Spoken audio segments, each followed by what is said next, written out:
안녕하세요. 법무법인 대륜입니다. 최근 신림역을 시작으로 무차별 흉기 난동으로 인해 시민들이 두려움에 떨고 있습니다. 단순 위협이 아니라 실제 사망자도 나오고 있어 일상에 대한 불안감은 더 커지고 있는데요.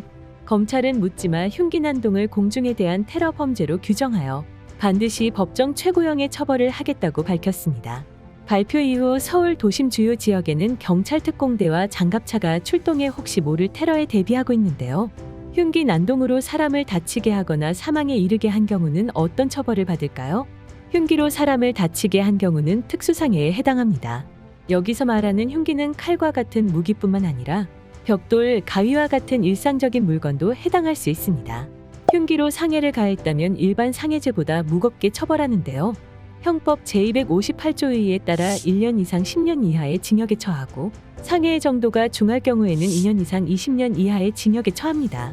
만약 사람이 사망에 이른 경우는 살인죄로 처벌받는데요. 이는 사형, 무기 또는 5년 이상의 징역에 해당하고 미수에 그치더라도 처벌됩니다.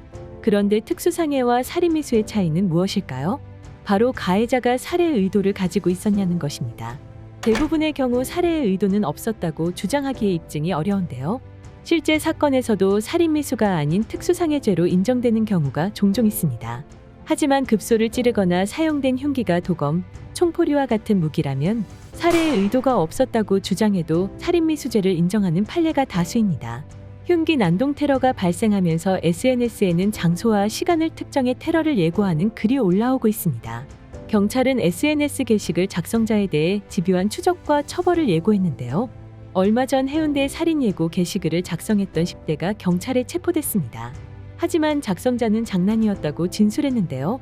이에 경찰은 호기심 또는 장난일지라도 국민들의 불안감이 증폭되고 경찰력 낭비, 예고된 장소의 경제적 피해 등이 우려되는 만큼 작성자에 대한 추적 수사와 손해배상 소송 등 민사상 책임 여부까지 적극 검토 중이라고 밝혔습니다. 민사상 책임뿐만 아니라 공무집행방해와 공중을 대상으로 한 협박으로 형사상 책임도 뒤따르는데요. 장난이나 호기심으로라도 SNS 흉기 난동 예고는 작성하지 않는 것이 좋습니다.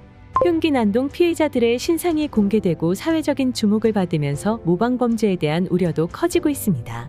그뿐만 아니라 흉기 난동 현장 영상이나 사진이 SNS를 통해 무분별하게 퍼지면서 뜻하지 않게 영상을 접해 정신적 피해를 겪는 사례도 늘고 있는데요. 흉기 난동 테러가 더 이상 일어나지 않기를 바라며 특수상해뿐만 아니라 협박, 폭행과 같은 범죄 행위와 관련하여 법률적 도움이 필요하시다면 법무법인 대륜의 형사전문센터와 함께 해결해 보시기 바랍니다. 감사합니다.